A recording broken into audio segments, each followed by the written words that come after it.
really believe in equal opportunity, and equal opportunity to me, more than anything, means a great education.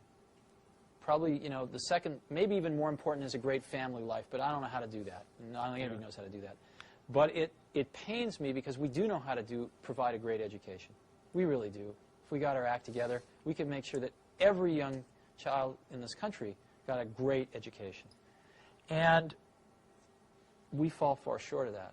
And I know from my own education that if I hadn't encountered 2 or 3 individuals that spent extra time with me, I'm sure I would have been in jail.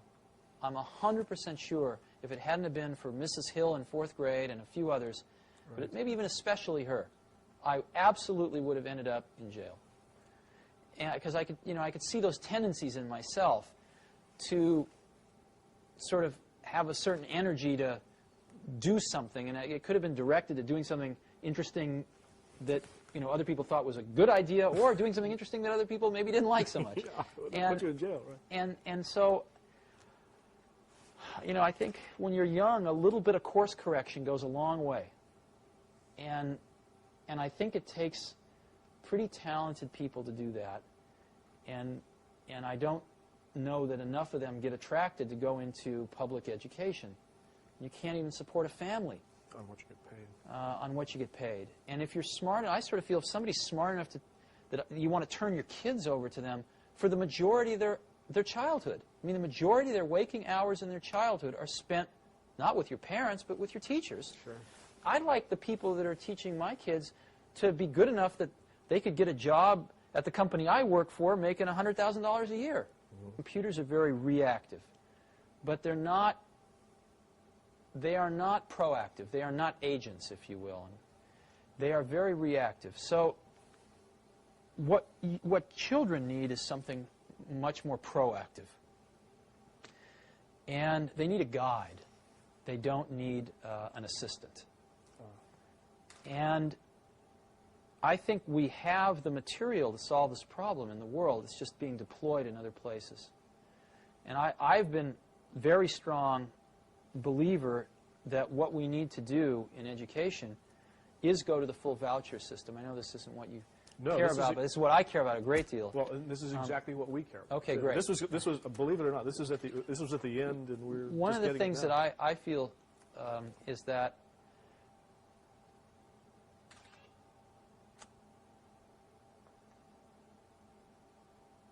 right now, if you ask who are the customers of education, the customers of education are the society at large, employers that hire people, right, things like that.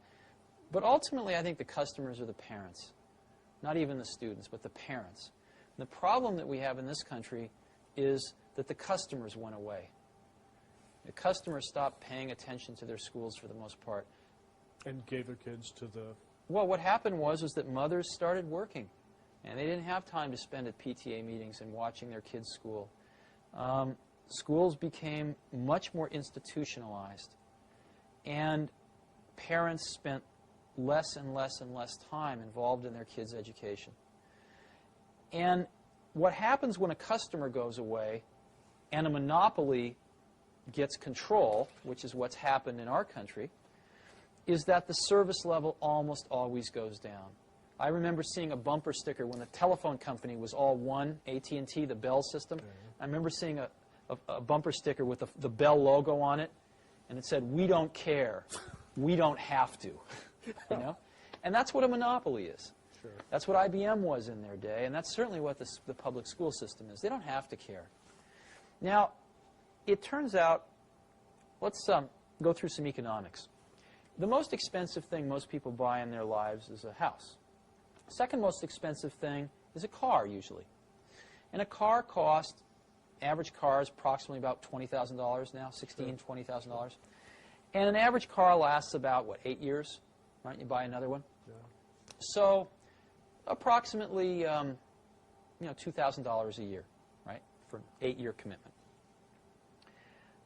Well,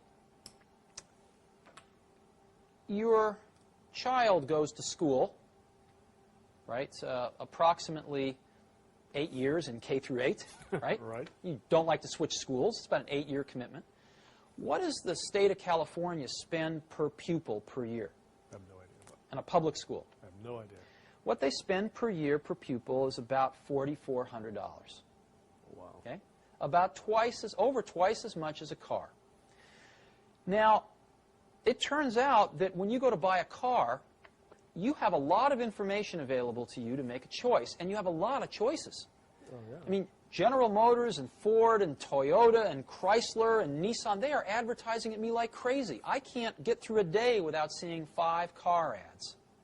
And they seem to be able to make these cars efficiently enough that they can afford to take some of my money and advertise to other people with it. Sure. So that everybody knows all about these cars. And they keep getting better and better and better each year because there's a lot of competition. And there's a warranty.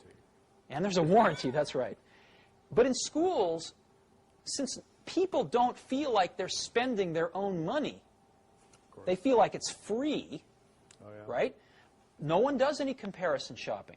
Matter of fact, if you want to put your kid in a private school, you can't take the $4,400 a year out of the public school and use it. You have to come up with, you know, $5,000 or $6,000 of your own, or even $4,400 of your own money. Sure. Or more. I believe very strongly that if the country gave each parent a voucher, a check for $4,400 that they could only spend at any accredited school, that several things would happen. Number one, schools would start marketing themselves like crazy to parents to get students. Secondly, I think you see a lot of new schools starting. I've suggested as an example, if you go to Stanford Business School, they have a public policy track. They could start a school administrator track. So you could get a bunch of people coming out of college, tying up with somebody who just got out of business school. They could be starting their own schools. Sure. You could have 25-year-old kids out of college, very idealistic, full of energy. Instead of starting a Silicon Valley company, they'd start a school. And I believe they would do far better than many of our public school teachers do. The third thing you'd see is I believe that you would see the quality of schools, again, just like in a competitive market, start to rise. Some schools would go broke. A lot of the public schools would go broke. There's no question about it. It would be rather painful for the first several years. And deservedly so. But I think far less painful than the kids going through the system as it is right now. And some people, the biggest complaint is, of course, that schools would pick off all the good kids and all the bad kids would be left to wallow together in either a private school or the remnants of the public school. To me, that's like saying, well, all the car manufacturers are going to make BMWs and Mercedeses and nobody's going to make a $10,000 car. Well, I think the most hotly competitive market right now is the $10,000 car area. You've got all the Japanese playing in it. You've got General Motors that spent $5 billion subsidizing Saturn so far so that they can compete in that market. You've got Ford, which has just introduced 2 new cars in that market. You've got Chrysler with the Neon. So you're spending $32,000 and you're getting a $500 used car in some cases. The market competition model seems to indicate that where there is a need, there is a lot of providers willing to tailor their products to fit that need, and a lot of competition which keeps forcing them to get better and better. So I think the problems we've got, I used to think when I was in my 20s that technology was the solution to most of the world's problems. And unfortunately, it ain't so.